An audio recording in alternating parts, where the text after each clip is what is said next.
you, we were reading the DAO Pain Points and Paths Forward article written by Meme Brains and published recently by BanklessPublishing.com. Now, it's a great article that started from a Twitter space and stemmed into further discussion, and then obviously this written piece.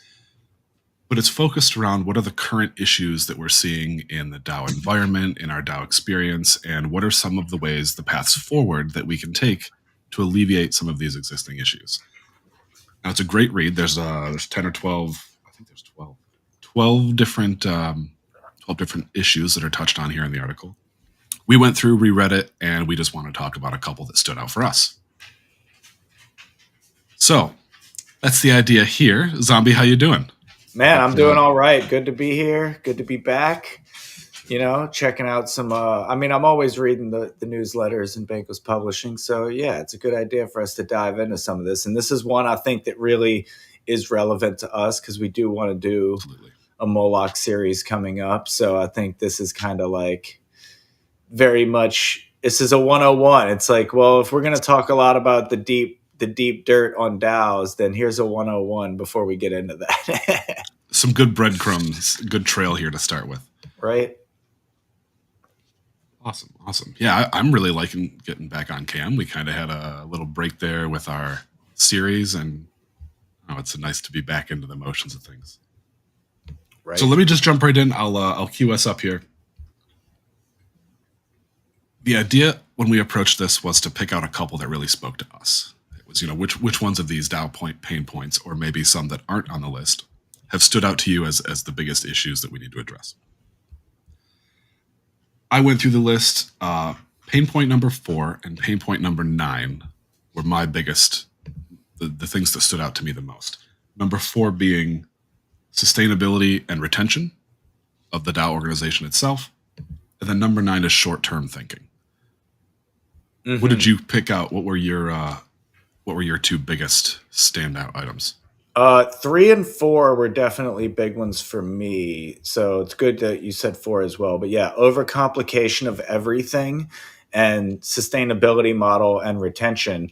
And I kind of think that those kind of go together because I think that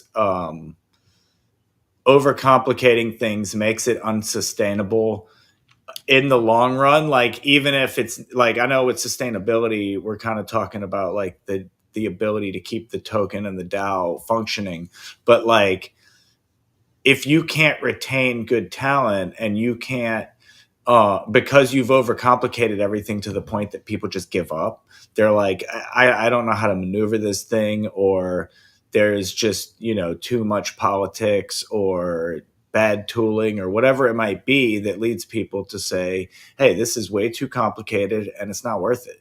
And that actually becomes a spiral on the organization itself with like its sustainability of, because your sustainability of your contributors is the sustainability of your product, right? Whatever that DAO's product might be.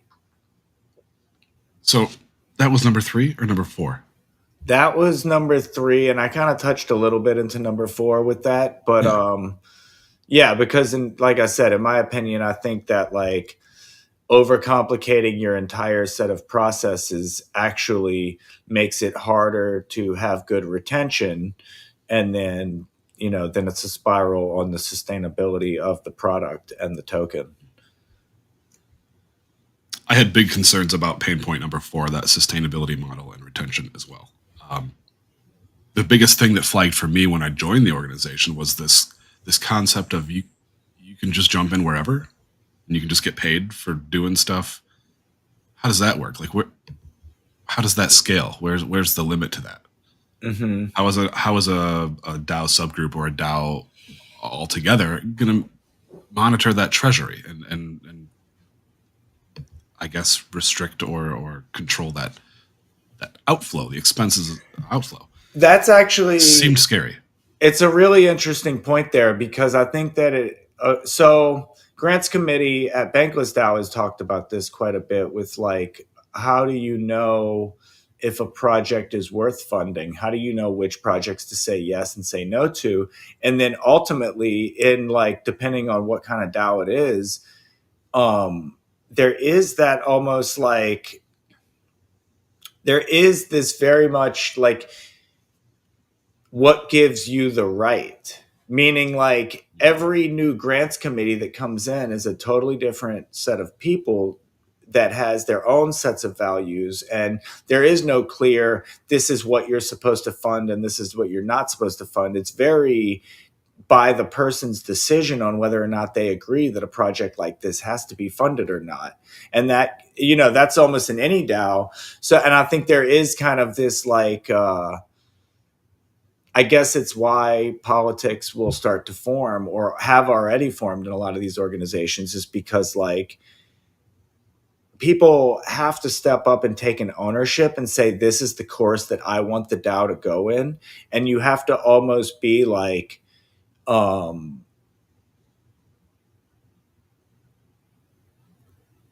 dogmatic in a sense. You have to almost be like, well, this is the way the organization should be, and you have to stick the course. And people who like that idea will stick the course with you. And then other people who think it needs to be another way will have to fight their own political battle and get people behind them. And ultimately, when there is no like deciding this is what we all do type of thing, then you're going to have like people who come forward with really like strong opinions, and those opinions have to form their own legitimacy.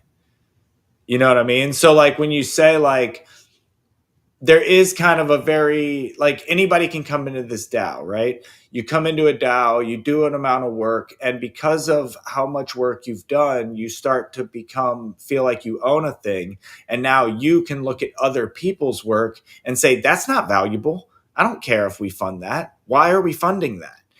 And it very much takes this shift in mindset to go from a person who's on the outside to a person who says, no, I'm protecting something from other people that I don't think are value aligned.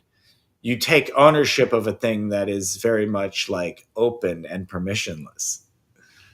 I think it's why we have a lot of this in crypto. Like, Bitcoiners are trying to protect something. They're trying to protect Bitcoin from shitcoinism. Like that. There's a word, shitcoinism. I like that. That's essentially what they're doing. They're trying to say like Bitcoin is the holy grail, and we can't back down from that idea, because if we get in the muck with cum rockets, then like we're soiling the Bitcoin brand. So they won't even get in bed with Ethereum, because Ethereum is talking to the dog coins and all. Like, so yeah, so that group of people has these values that they are protecting dogmatically, and I think that that's what we see everywhere. And within a DAO, within an organization, you're like, all right, well, what is our mission, vision, values? What direction are we all going? And everybody has a different opinion about that. And in a lot of ways, you have to take the right, meaning like, when something is open and permissionless, what gives you the right to tell other people what to do? The fact that you have the gall to say that I have a vision, I have initiative, I have things I want to see get done. And if you don't like it, then stop me through governance. You know what I mean? Like, kind of, but I mean, is that necessarily a bad thing? Isn't that kind of the move fast and break things type, the route toward innovation, that iterate and push things forward and try things out, and if they don't work, I guess it depends on the culture of the organization that you're trying to grow. That's true.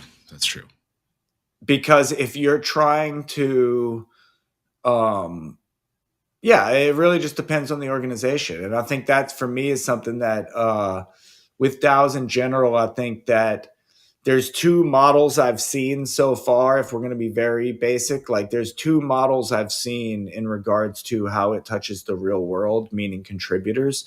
And it's this: either there's an organization who's almost trying to like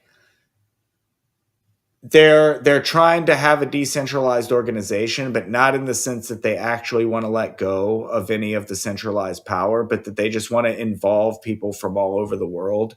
And in a lot of ways, it is kind of like legal labor arbitrage. Like they're trying to skirt loopholes by having people volunteer for working for organizations because they're just kind of invested in this thing. And then rather than paying a wage that is a certain set, maybe minimum in your jurisdiction, whatever the case might be. Right. And I think a lot of this hides behind the word incentivization. Like people are like, oh, how can we incentivize people? And it's very much like, well, you're like a lot of organizations are actually having people do real work and then trying to incentivize them. And I don't like that word in regards to work, because an incentive is something you get on top of your payment. It's a fringe benefit. It's something you get on top of whatever benefit you would already be getting for your work. Like incentives aren't like like benefits at your job are an incentive to stay at the job you're at rather than go to another job that pays the exact same dollar amount. Incentives So is the pay, though, I would argue. The payment is how a company aligns me to produce for them rather than another company. Right, but what I'm saying is, maybe I'm viewing this wrong, but what I'm saying is incentives are the delta between pay and why I stay. Because if there's another company paying the exact same dollar amount, why am I staying here? It's the incentives. It's what I get out of doing this job versus doing this job for the same amount of money. Okay. And when you say that incentives are the only thing you're working for, then you're very much like saying that there is no pay. You're working for bonuses, but no what pay. You're saying. You're volunteering, and then we'll give you something in exchange for your volunteerism. Exactly. And I very much see this in NFT projects, and I see it, like there's just a lot of projects. It has its place, but it can't be the way that we scale groups. It can't be the way that we scale organizing humans. And that's what I'm saying. So when I say there's the two, there's one that's just trying to like take advantage of having people on the internet who are passionate and directing them in a certain direction. And it's like, here, we can all get together and do things and organize together. And it's very much like, and I've seen this in the real world too. I've been a part of organizations like this where you like, some people are getting paid and most people are volunteers. And it's like, why are people doing this? And it's like, well, because they get something out of it, some type of enjoyment, some feeling of community or whatever. But like, it's still, to me, very wrong when you have a lot of people up top getting a lot of money and a lot of people working for free based on passion. And I think groups will see this. If that is the case, I think groups will see that and just naturally move away from it, because that's not an ideal collaboration structure. That's not a great way for humans to group and organize. Right. So, and then the other one, and then the other one, and those are more the open model. And the other one is people who want to create a decentralized, they're really trying to break ground with what does it mean to be an international decentralized organization? What can we do, but like that we wouldn't be able to do in person type of thing. And those organizations I find have to be smaller. They have to be more, not necessarily smaller, but they have to be more permissioned with who they let in, because you have to make sure that people are value aligned and that the thing that they're actually going to do contributes to the organization. And everybody who's coming in the door, rather than just having this windmill of people come in and figure out who rises to the top. Because that's also, in my opinion, in that first model, there's a lot of negative competition there, where you have people working for free competing to get into those like paid positions. And it's very almost like an internship, like an unpaid internship. Exactly. But then some people rise to the top, and then some people end up leaving, and some people stay working for free for a very long time because they believe the mission. And then some people do get, there's that middle ground too, where you get into roles or paid positions or whatever, but you're doing a lot more work than you're getting paid for. and this is part of like going into the other model. Like, I think that those models are trying to be the future of work, and they are trying to create truly decentralized organizations that are decentralized as far as geographically and, across multiple like legal jurisdictions and things like that. But they're not decentralized as far as like no one doesn't know any, like they're so big that no one knows anybody else on the team kind of thing. And I think that is more getting into actually breaking ground. Like the other model is almost like corporations on Discord. Like we're just a faceless corporation. We have all these systems of governance that keep people like churning. We have onboarding. I hate the term onboarding because it's a corporate term. It literally is a corporate term. It doesn't sound like very friendly to say we're onboarding people. It's like, I don't want to be onboarded. I want to be welcomed. I want to know the people that I'm going to be working with. I don't want to Interesting be point. I don't, if you're sitting me down in front of the same video or the same class or the same like system that 100 people came in before me, I'm not special. I'm just a cog in your machine, and that doesn't feel like the future. It just seems like you found a new way to rally people, to, corral people together, and it doesn't. And then you're worried about incentive alignment because, how do you keep this group of people? You know what I mean? Like, how do you, and yeah, that's something else that was touched on in this article is onboarding. You get 3 different levels of contributors. How do you keep them around? How do you organize them? And how do we have systems designed to support all 3? And that's why I said dogmatic, because if you think about it, the most successful ones like this are very cultish. And I go back to Bitcoin because like the people, like if you consider Bitcoin a DAO, they're not really, but if you look at Bitcoin and the people who like get on Twitter and they're most like adamant, like with their like, shitcoinism, anti-shitcoins, and they're people who don't work for Bitcoin, quote unquote. They're not like devs. They're not, they're not owning hundreds of miners. They're not a miner corporate. You know what I mean? It's not, except Michael Saylor. He's on there talking shit, but but for the most part, it's just people who sign up to like be trolls on the internet. The Chainlink frogs, the Chainlink Marines or whatever. Yeah, like they're just people who do it for free. So I think that there is an aspect of this that like if your cause, if people believe in it enough, you assume these people are investors at least, but being an investor in something doesn't mean you go work on Twitter for free for it. You know what I mean? Like, so it's true too. And I just see a lot of and it's not just with DAOs, it's with NFT projects, it's with Web3 protocols. Everybody's just trying to get users, and it's seriously in a lot of ways has gotten to very like Web2 dirty feeling tactics, and it really is in a lot of ways not servicing the creator or the contributor the way it should be. And I guess I was very optimistic when I saw DAOs being open and permissionless, because I think that democratizing access is very important.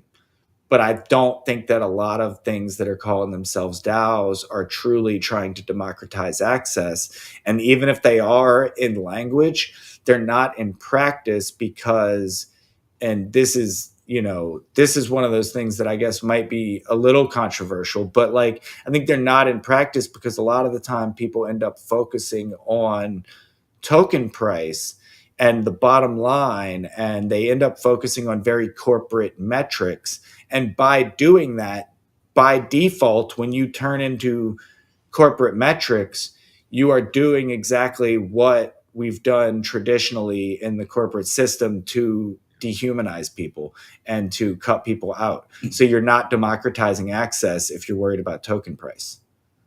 It's what we're familiar with. It's our usual go-to. It's, you know, what we know. Here's a tool we know works for this particular type of problem. We're not at a point where we've got new tools for new problems in new organizations. Well, the thing is, when you're trying to play that game of fixing stock price, fixing token price, whatever you want to call it, then what Risky business. You just turned people into nails and you're a hammer. And you're like, why can't we keep people? Whack. Stop selling. Stop capturing your value. Yeah, right. So I think this is a good segue to talk a little bit more about the economic sustainability of DAOs. We're still in this sustainability point, this topic here. But something that also stands out to me is that, and we're kind of touching on it here, DAOs that have a token that is a remuneration token only are going to go to zero, and the contributors are going to have to know that, unless that economy becomes circular, unless there is a velocity of bank or money of some sort where you as a contributor may work for bank token, get remunerated in bank token. You can either dump it and it's gone and it's just like velocity of money is 1, or you can maybe spend a few bank on this week's POAP, or you can spend a few, you know, there are ways to recycle and reuse and redirect the money that's input into this economy. And I think it needs to be more of a system, more of a churn rather than like a one-way direction. Yeah, I think that is part of trying to create your your product market fit, so to speak. But it's also what we were talking about with Avagachi and Web3 gaming in general, as having good sinks. Like, what do you do with this token? The token has to be useful. And, you know, I think that's one way in which the idea of governance token has been overplayed, because having governance only counts, like, for one, writing proposals and being a strong voice is more governance than token weight, period, because the more people you can sway your way is almost more important than the amount of tokens you own by yourself. Because if you by yourself can sway an election, then you start to put all of those elections into question as far as legitimacy goes. Because if you aren't a strong talker and making your points effectively and getting people on board with you, you will have a problem where people will, you know, I forget who this was, but like it's in one of Vitalik's articles in Proof of Stake. And there was a time when someone like basically by themselves was able to sway governance, and the DAO basically just like voted to make all of those tokens null and void, effectively removing that person from the DAO and driving their net worth of that token to zero. Because they literally just forked the entire DAO and said, no, we're not going to play with you. Take your ball and go home. With everything except you. Yeah. Right. And literally burn that dude's tokens, essentially. Like, in a sense, they forked them off the chain. Like, so being like earning governance and exercising governance as a token weight vote only is not an effective use. Even if it will work for a while, it's not going to continue to work if you can't get the community on your side. And also, it's just not the future. Token weighted voting is not the future. Vitalik says it. Owaki says it. Like, token weighted voting is literally the same thing as share weighted voting. And then so like this idea of like share weighted voting and that being a governance token over what? And that's the bigger question with governance tokens, is the governance over what? The DAO over what? What is the DAO doing that I want to make decisions about? And a token. If the only decision I can make is who to give tokens, I'm giving it to me and my friends. So like you started off with, that's why the token, if that's all it's there for. So let's not even talk about remuneration. If all the governance is the ability to give out more tokens, then it will drive it to zero, because the only use of the token is to get more tokens. So that you can vote on where the next tokens go. Exactly. So and it's kind of why I think people have always said, like, with governance, why hasn't Uniswap turned on the fee switch? Because if they turned on the fee switch, it would literally be the death blow to Uniswap. It would literally be like, oh, they've started paying themselves. Huh. And now we watch the tokens drain. Interesting, because now it's not a governance token or a remuneration token. Now it is a tool from which value can be extracted by another party. And guaranteed another party will show up to extract that value first. Yeah, the problem is, what's really scary is getting into this AI layer. When AI really gets to that next layer of like being autonomous agents in a sense, then like what's going to stop? Like AI is going to be an infinitely better trader than any human that's ever lived. And faster, smarter, able to make the calls quicker. Once they're on chain, they're going to affect the markets in that way. We're going to see the best trade. Like you're going to have AI arbitrage bots that, yes, determine the market. Like we're going to see volatility will drop. It's going to drop because we're going to see a lot more like it's going to look like it drops. When you zoom in, it's going to be like, holy shit, that's a lot of movement, because it's constantly being fixed. It's constantly being arbitraged. It's constantly being shorted and longed. It's constantly... I'd say that's healthy. Yeah, but it's going to give humans no opportunity.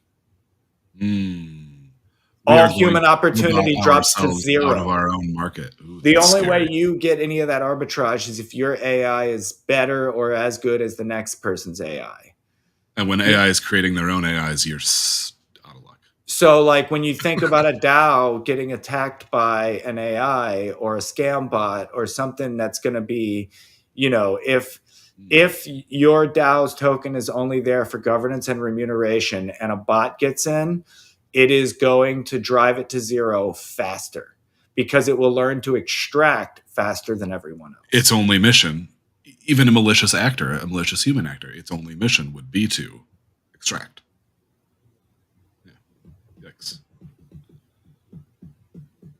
So, Moloch. That's a bummer. We've talked a lot about issues, things that we've seen as pain points. What do you think are some potential ways forward for some of these things?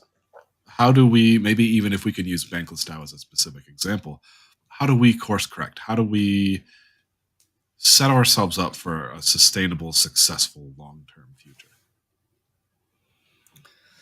I know we've got fewer answers than issues, but if you've got anything, let's... I mean, you know, I say this, but utility is almost a meme. I guess I'm going to first start off with my bear case for utility, as I've told you a couple of times. But I think utility is only useful when it's conjecture. Unfortunately, speculative utility. Utility. The only utility of utility is speculation. If you tell me there's utility coming, I can speculate on that. And therefore, I can buy your token or work at your DAO or do whatever because I heard about utility. Something's coming. Yeah. Now, as soon as utility becomes real, I can measure utility. Meaning, as soon as you tell me I can use this token for, well, now I can see what this token is worth. And it's no longer worth speculating upon. I can tell you that much. Because everyone's on the same page. There's no room for that, like, hey, maybe it'll be different. Everyone knows it's going to be the same. Tomorrow, it's going to be the same utility. Yeah, interesting. Yeah. And so, I don't know. In a weird way, like, tokens are really great incentivization in general for people to like join this new world. I think that people already live on the internet in a lot of ways, and they don't understand why privacy and cryptography and security and all these things are important. And I think that attaching tokens to these things actually gives people a reason to look at it. Like, I was talking to my friend about this with like torrenting, for instance, with torrenting, or anything where you're like part of an open permissionless network. This has already existed on the internet for a very long time. Why don't people, like, we wouldn't need Google Drive if everybody on the world was sharing their legal files, not illegal files, but like, for instance, I can put my Zombie Shepherd music on legally. It's my music. I can do whatever I want with it. I can put it up on my computer on a torrenting software to be seeding forever. And I can tell people, hey, go download this torrent and you can get my music for free forever. You want to download it, you know what I mean? Whatever. It's right here. And like, file sharing is not illegal. File sharing is perfectly legal as long as you own the legal rights to your files. It's the sharing movies and all that stuff that's called pirating. But the whole software and the whole sites have been blacklisted because people use it for these other purposes. But it's like the question of, why don't people use it legally? Well, for one, because it's been stigmatized. And for two, there's no incentive. I was just going to say, the incentives aren't there. Why, Right. why would you choose that route over another route, knowing you will never receive anything financially ever? So what do you Why think would you intentionally choose IPFS and Arweave are, though? It's just torrenting. It's just file sharing with a coin attached, essentially. I mean, it's not The technically. benefit there is that it's like the permaweb. It's this uncensorable layer where if you want to share Zombie Shepherd music, nobody can take that down. No. I don't think that's kind of a bit of a myth, that because it's permaweb as long as someone has the file on a node somewhere. If everyone collectively just like forgets to like not upload your file, your JPEG could be gone, your music could be gone. Someone has to be sharing it the same way you have to be sharing it for torrenting. Torrenting True, is but you could essentially argue the running a same node. thing.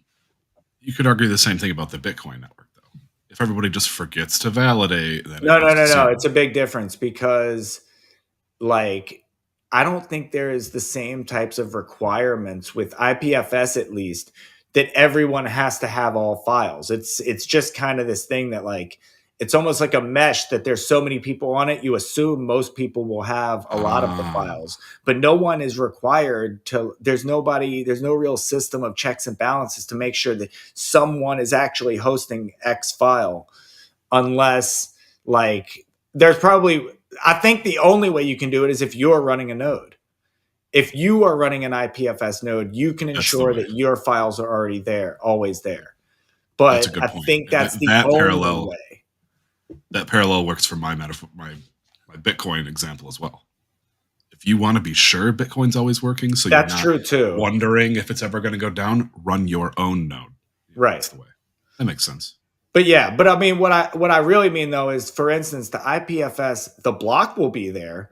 There's no guarantee that it will link back to the website where your content is uploaded. That's Interesting. That's where it's different than Bitcoin, because Bitcoin is the block. There is nothing else it has to point to. And that's also the reason that people say that on-chain NFTs are better. Like, CryptoPunks are on-chain. Squiggles are on-chain. Anything that's an on-chain NFT, you're not hoping someone's hosting it somewhere. So that's, Interesting point. But yeah, the main point I was making there is that we've had file sharing since Napster. And the only reason people are like really serious about file sharing now is because we've incentivized it. So now in NFTs, where you want your NFT to be on a decentralized chain like Ethereum, you also want the file to not be hosted on AWS, or shared in someone's like Google Drive. Right. So that's where we have solutions like IPFS and Arweave, but we already had torrenting, and anyone could already be hosting their own files already, but there's no incentivization, is my point. Yeah. So same thing with with DAOs and governance and tokens and all these things is I think that we do have this thing where we're bringing more people into it. We're bringing more attention to the things. And these problems that we're talking about are all growing pains. So maybe we don't have the solution right now to say, oh, this is exactly how we solve these things. But the fact that we're talking about this and like the fact that it has decentralized this argument, because I'm sure shareholders have had this problem for a long time. I'm sure that institutions that we've been excluded from before crypto came around have been having these problems, these meta governance problems, these, all these things existed in the business world, but now they exist in the traditional like online world because now we're making decisions with other people online without other governance things getting in, bigger bigger governance. We don't have to deal with the state to like work on Discord together.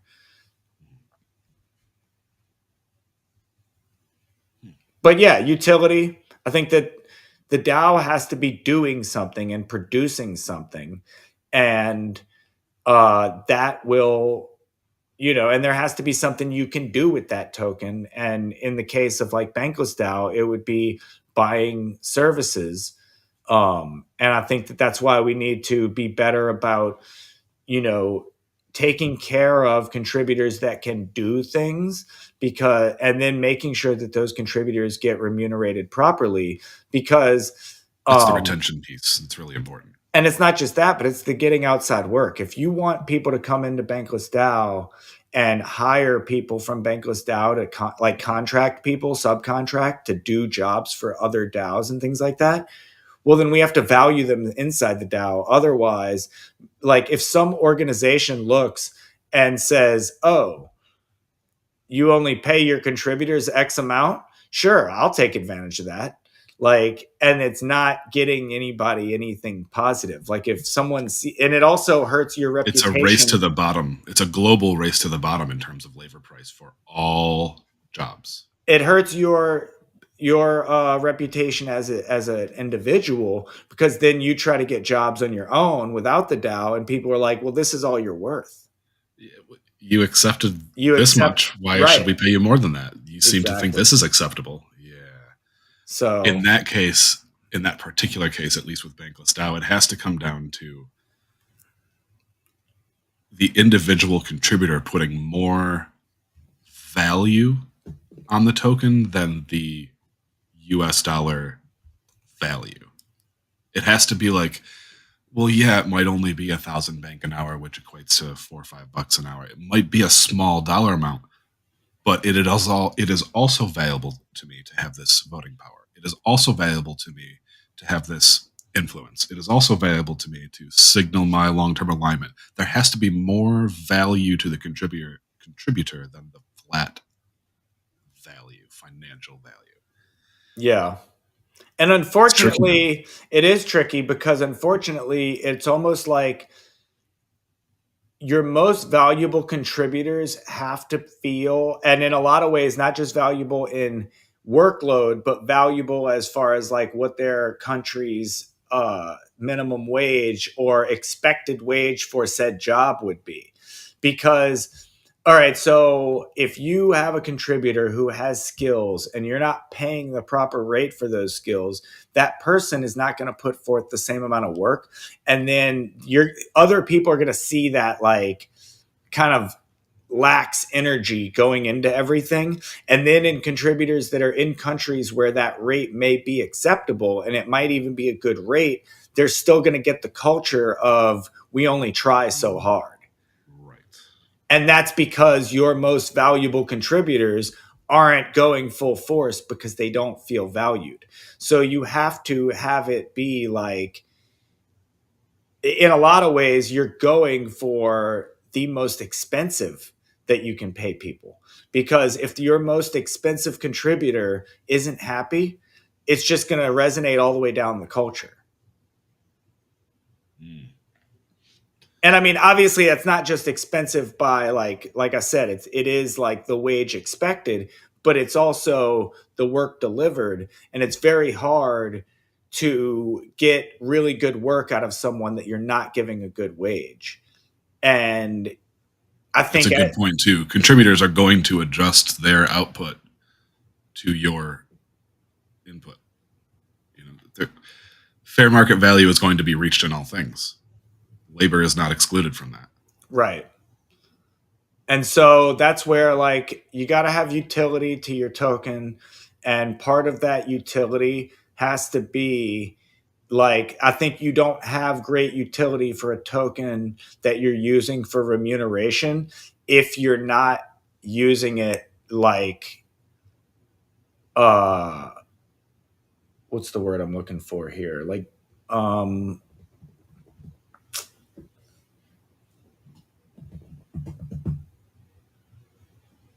generously.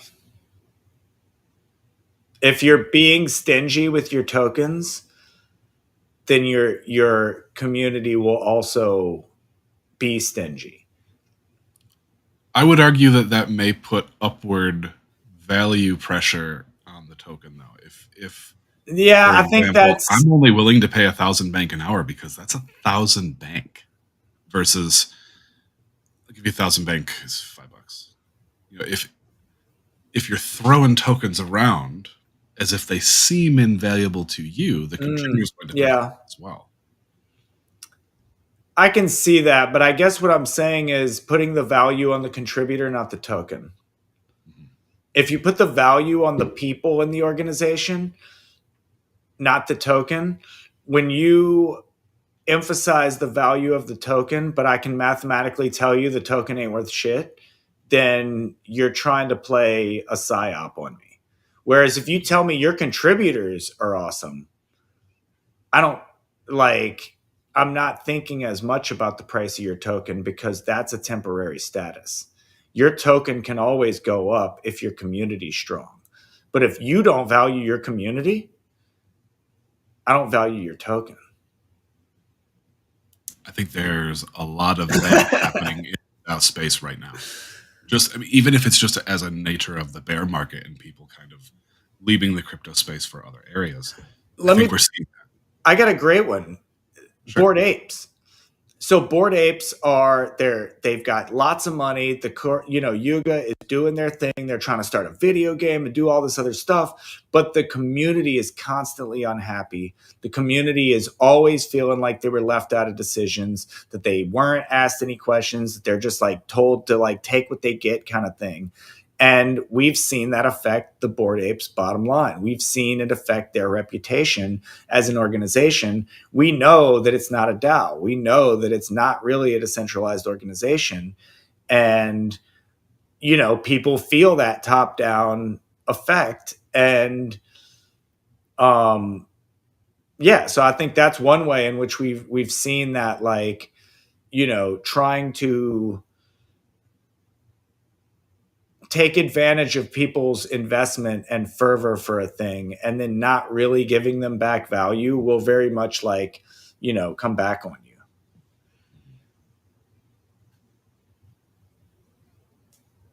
That kind of ties into short-term thinking.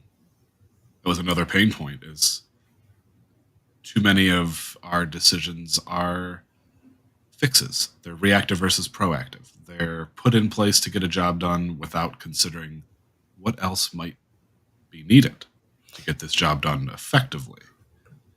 The example that they gave in the article was about it's Band-Aids. It's Band-Aids, and it's like if we focus only on voting, here's the quote, if we only focus on voting and engaging people without establishing a judicial system and a governing body, we're essentially building a parliament without checks and balances. The short-term thinking of, well, we got to figure out how to structure this department so that it functions, does not also include what happens when one malicious person starts embezzling from that department. What do we do as an organization? There's no police officer that we call in to take care of the situation. There's no document we refer to yet that explains to us how to handle it in the same way that explains to us how we handle seasonal elections or funding requests. the short-term thinking of getting the organization running is missing that long-term thinking of keeping the organization healthy, safe, sustainable. Yeah. And I think it's because someone has to write that doc. Someone has to step in and say, I know what to do here. And I think that takes a lot of gall. You know, you got to be really brave to be like, I know the solution. And a lot of the time, It's the still a people that are, discussion. yeah. But a lot of the time, the people who Putting are the that out. most prominent and loud and say, I know the solution, typically are just going with something we've already seen before. And maybe it's worked and maybe it hasn't. But they're not even trying to think about like a new solution. They're just like, hey, look, this works. And I it's think, okay. It's okay to pull from models that we know work. I think that's a yeah. great place to start. But it can't just be our go-to because we're trying to build a different system. This is a new, ideally improved system. One thing I think that's very true in DAOs that I don't think we talk enough about is that old like idea that people who most fervently want to be in power probably shouldn't be. You see that everywhere, yeah. And the people if who you're driven by should be having in power, the power, yeah. And the people who should be in power that actually have good ideas typically don't want to deal with the politics and the shit that goes into trying to fight these uphill battles against people who are clearly like, you know, driven by their own needs and their own potential like ego behind a thing rather than the good of the organization. And that's an interesting observation as well. We don't talk about it. How do you address something like that? How do you build like what's a better way forward to fix something like that? I think something that, you know, doesn't happen, you know, and this is a byproduct of DAOs being corporate culture. I think that DAOs should be having more real conversations and people should be more free to say, hey, your contributions are not good enough or not necessary, or what are you seem like you are here just to drain the treasury. We don't have those kinds of conversations because corporate culture tells us to be cordial and to be like, corporate culture also prevents that with an HR department. They select who's allowed in for which reasons and gate out people who are not specifically invited. Right. In this situation, anybody can come in. So there's no filter on who's here and why they're here and are your incentives. And so in my opinion, the filter has to be like candor, the ability to just say, hey, this is what I think you're doing. And I experienced personally kind of a lashback with this because I very much felt like there was a point where Bankless DAO was under an attack, whether it be like a group of scammers or a Sybil attack. There was something going on where we had a flow of people coming in expecting free tokens. And and like when I said, hey, this is going on, our open and permissionless culture very much led to people that I knew to be good contributors to turn around and say, I was being out of line, I was being inappropriate, or I was being too aggressive. And how dare you talk poorly about our open system? Right? Like, this is the best thing we've ever made.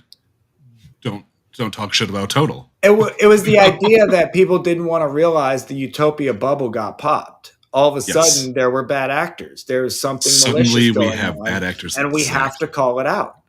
Yep. And you know, I think eventually it came around because we ended up canceling Coordinate throughout the entire DAO because of it. Like, and look at the effect that had. Huge exodus of contributors. Yeah. But also, unfortunately, a huge exodus, like because of it being a hammer, just it swinging wildly, a lot of good contributors went out with that wave as well. Yeah. So that's where I'm saying being direct and being, you know, this is kind of what they're talking about with having enforcement policy. Everything that we're trying to do with this governance and in general, like governance models are made to govern people, which means you're never actually dealing with individuals. You're always dealing with people as demographics. And unfortunately, when you deal with people as demographics, you're slicing out the good with the bad. You're You're drawing a line, and humanness. yeah, and the humanness is gone. Exactly. And I think more importantly, you don't actually deal with effective scammers, because an effective scammer will get in the system, whereas They'll just find the next incentive. right. And Motivated to whereas exploit, they're like just a gonna look for more. valuable contributor might just move on because this is too complicated and this is, and not worth my time. I've been here for a month. I've been trying my hardest, and now they're doing all this. I'm gone. Right. Yeah. Then we're going to go take my actual skills and talents to another organization. Exactly. So it's that the axe versus scalpel analogy of when you're trying to cut something very specific. You don't want to use an axe. You don't want to make. And I these think it comes down changes. to people not wanting to just say what needs to be said in some cases, and not wanting to be viewed as like, either in some way discriminating against people, or nobody wants to be conflict that no matter what. Yeah, nobody wants to be creates a conflict. The person that says, hey, I think that we have bad actors here, and I think it might be you. I think it might be this. And reasons A, B, and C are why I think that. Yeah. Because we have seen in one case this happen. We have seen someone actually like get excommunicated or whatever. Like, we actually had to get rid of someone for what they had done, but it was so blatantly obvious that like, this is a bad thing, you can't do this, that it was like easy to make that decision. Direct attack on governance culture. It was a pretty obvious situation. Whereas I think some of the things that like are harder conversations, because I think that like some of the things involve accusations without proof. And unfortunately, I think that that's an ugly conversation, but it might need to be had in some cases because, and like you said, this is kind of the HR hiring process in a sense. Like, instead, if open and permissionless means that you then have to get rid of people before they can start problems because you let them in the door, there has to be a point at which you escort them out of the door. Right. And it has to be before they actually cause real chaos, because then it stops everything and it doesn't go over well. But we also don't have any clear processes or any like, working on ways forward. Who makes that decision, That's right. Even though we're mostly focusing on DAOs, I would say NFT projects are probably the ones that I would say are most guilty of the labor arbitrage thing.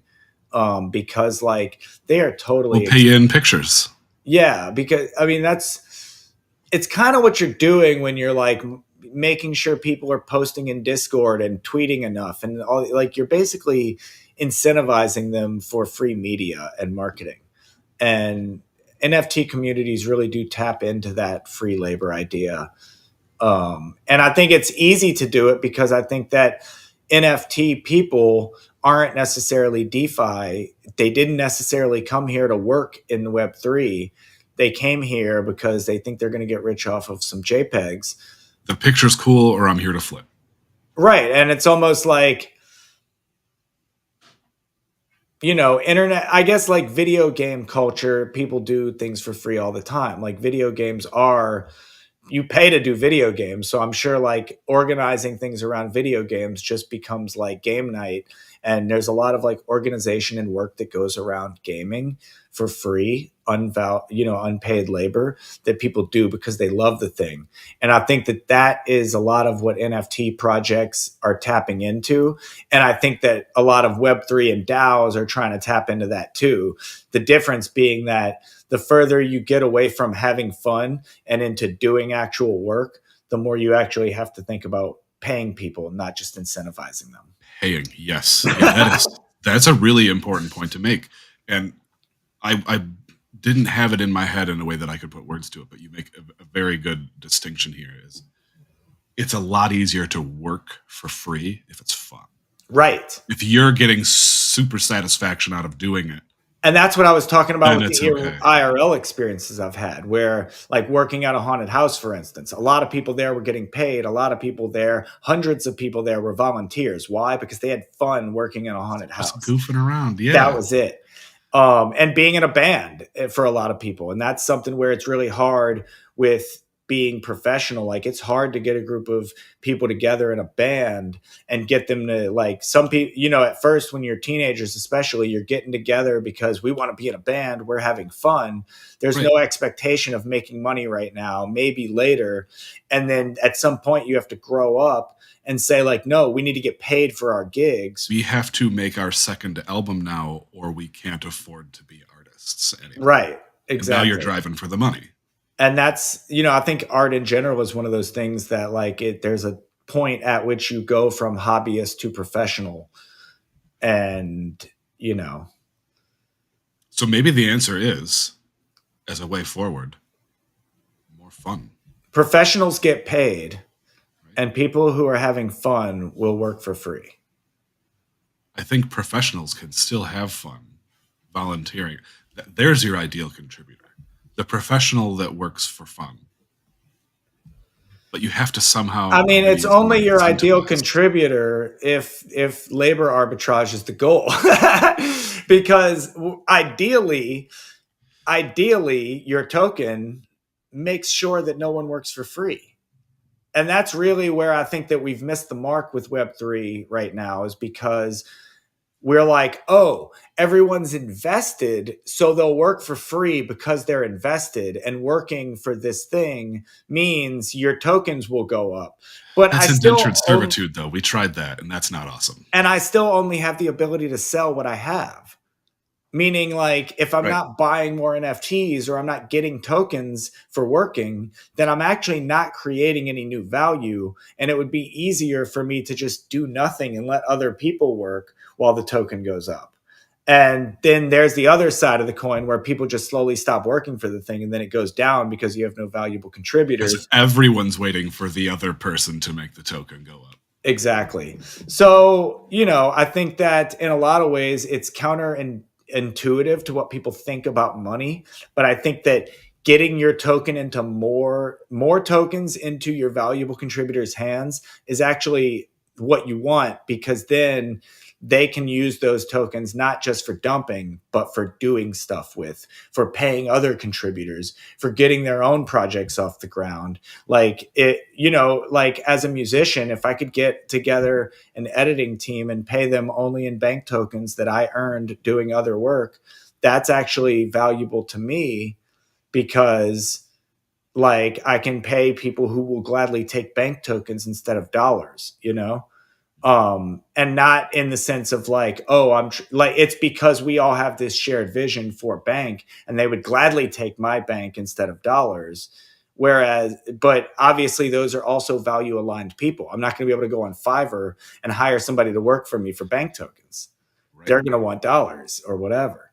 So I think long run, you know, it's a flywheel effect of people in the community, like, really enjoying each other and wanting to get more tokens and more NFTs into each other's hands. You know, like, I think it really comes from this idea of giving, you know?